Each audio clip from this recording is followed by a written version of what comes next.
Hello students, Vinay Sharma big B of the physics channel में आपका स्वागत है।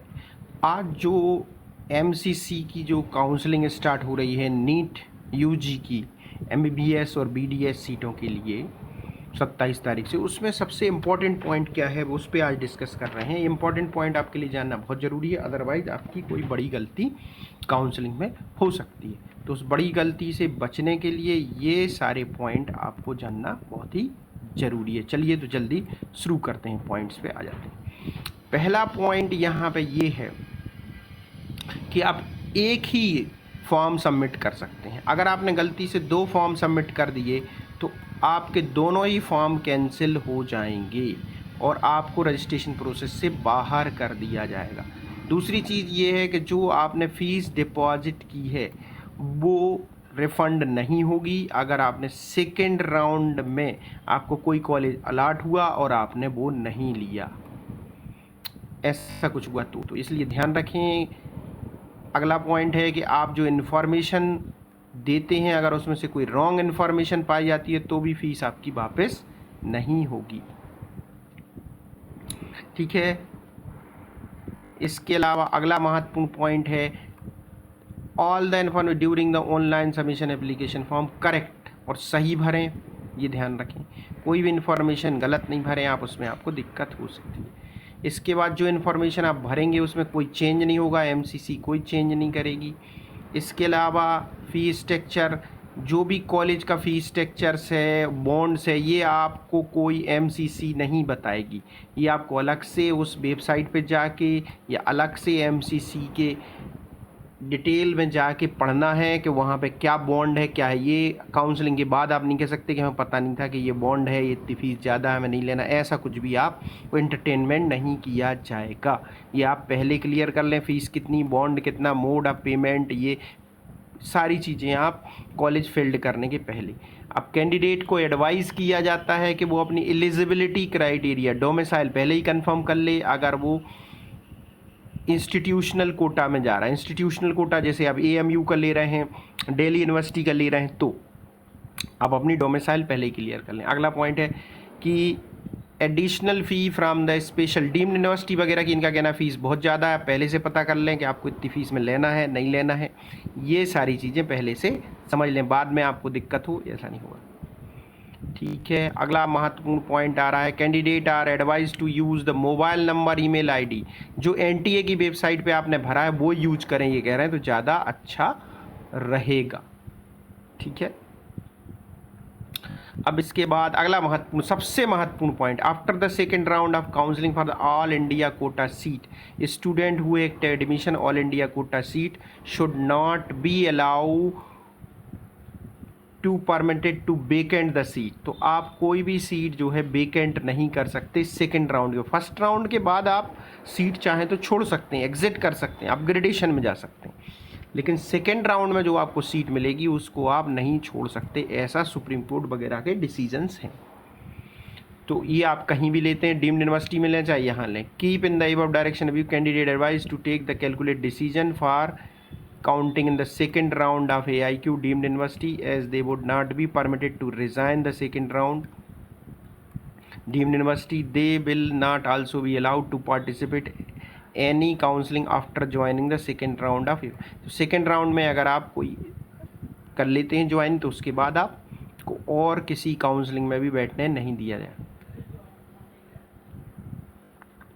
ठीक है। तो ये आपको ध्यान रखना है। यहाँ पे अगली बात आती है there will be 2 round of all India के 2 राउंड रहेंगे, राउंड 1 राउंड 2।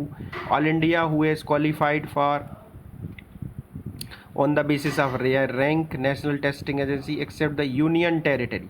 तो यहाँ पे जम्मू कश्मीर के लोग पार्टिसिपेट नहीं कर सकते, union territory of Jammu and Kashmir, और सारे लोग कर सकते हैं ऑल इंडिया सीट के लिए, ठीक है। ये महत्वपूर्ण पॉइंट है ऑल इंडिया में। देखिए इसके बाद देखिए यहाँ पे बाकी कोई महत्वपूर्ण पॉइंट नहीं है।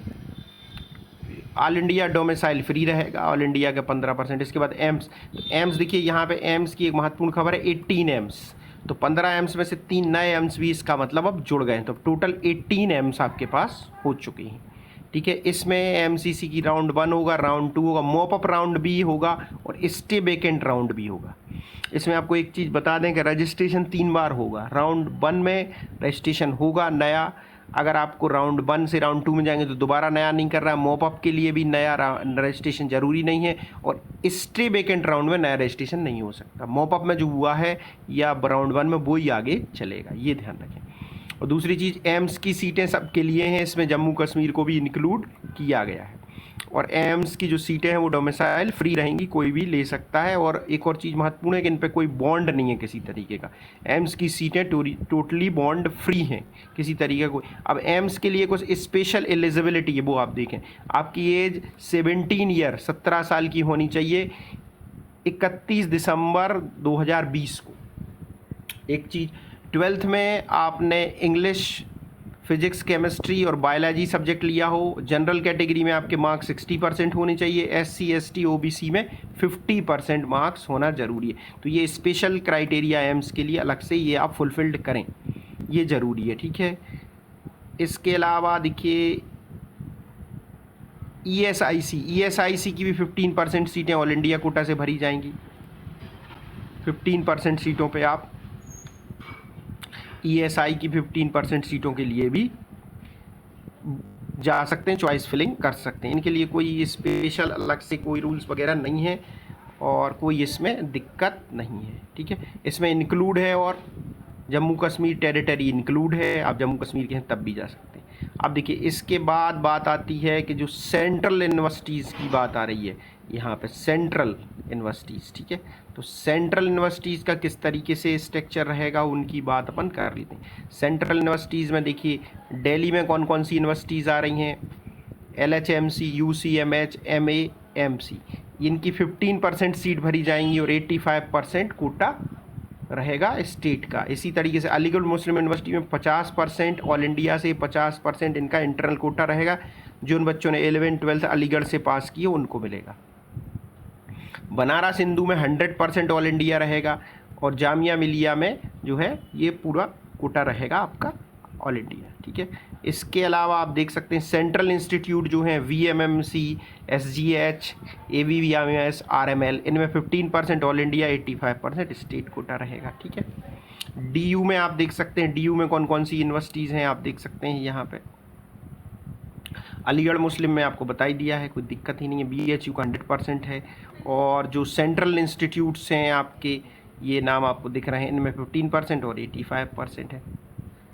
AFMC की जो काउंसलिंग है वो 100% होगी MCC से, लेकिन इसमें फिज़िकली आपको जाना भी पड़ेगा, वहाँ पे इंटरव्यू होगा काउंसलिंग रूल्स के अकॉर्डिंग उनके, फिर उनकी लिस्ट यहाँ आएगी, ठीक है। जिपमर का और बता दें, जिपमर में 179 सीट ऑल इंडिया से, 70 सीट उनके स्टेट कोटा पौंडीचेरी के लिए हैं।